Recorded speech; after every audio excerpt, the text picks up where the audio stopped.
If you want something out of life, if you want to change yourself, if you want to acquire something, if there's some goal that you want to reach, that is really not easy as some people will make us feel. That living your dream, changing your behaviors, overcoming negative habits, it's challenging. It's hard. That living alone is just very difficult. And once we begin to come to grips with the fact that living is difficult, life is very challenging.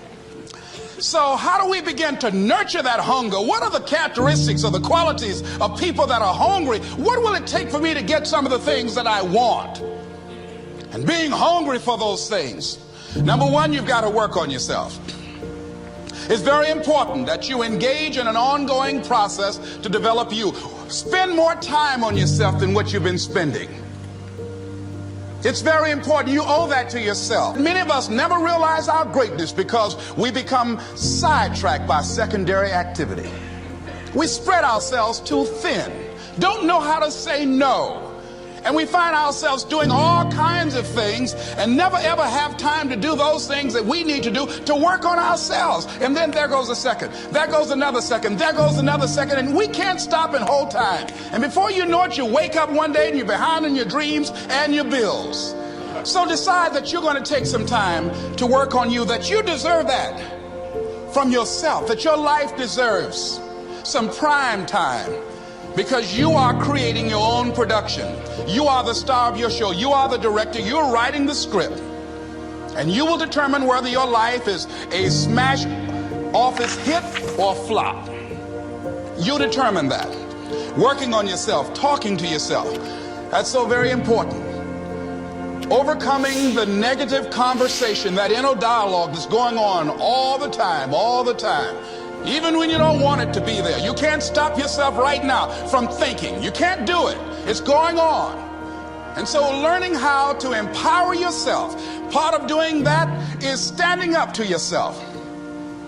You've got to stand up inside yourself sometimes and say, shut up. I was going to give a presentation, and this voice inside of me saying, you can't do this. You don't have everything it takes. I shut up. You'll get scared sometimes. Your mind will go blank on you. Some people you will allow to unnerve you. And you wonder, what's wrong with me? I'm not crazy. That's why you've got to learn to make a conscious, deliberate, determined effort to stand up inside yourself. Working on yourself, watching that inner dialogue, it will determine the quality of your life. When you're working on something you want to achieve, you have got to stand up to that voice. You've got to sell yourself every day on your abilities, on what you're doing, on the goal that you want to reach. You've got to sell yourself every day, according to your level of belief. It will manifest itself in what you're doing. Whatever we have right now, whatever we're demonstrating in our lives, is a result of what we believe subconsciously that we deserve. And part of increasing that belief level is that you have got to convince yourself every day, when you have something you want to do, if you don't develop the courage to do that which has been given you to do, and you spend a lot of time going around trying to convince other people or trying to get their approval, what will happen is that you will lose your nerve. And other people will convince you that what you're doing doesn't have any value, and you'll give up on your dream.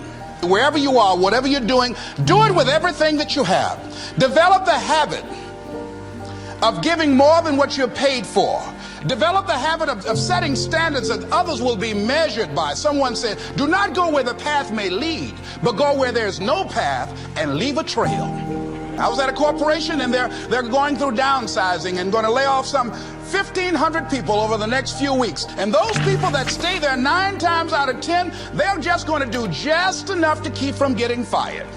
But if you can begin to harness yourself and say that where I am, I'm going to do the best I can with what I got, because that is an expression of who I am. If you get into the habit of just being mediocre, it will become a part of your consciousness. If you get in the habit of giving less than what you have it within you to give, it will begin to reflect itself in your personality. And so you want to set some high standards for yourself. Aurelia said, stop living your life like you have 1,000 years to live. In life, you're either here today and you're gone today. If there's something that you want to do and you can't do it all at one time, do just a little bit of it. A friend of mine, Bobby Kerr, used to be a roommate. Pretty soon the job where Bobby worked, they transferred him to another location. He went out to celebrate with the people on that new job site. And Bobby suffered a massive heart attack and died. Bobby didn't drink and didn't smoke, was under 40, and he died.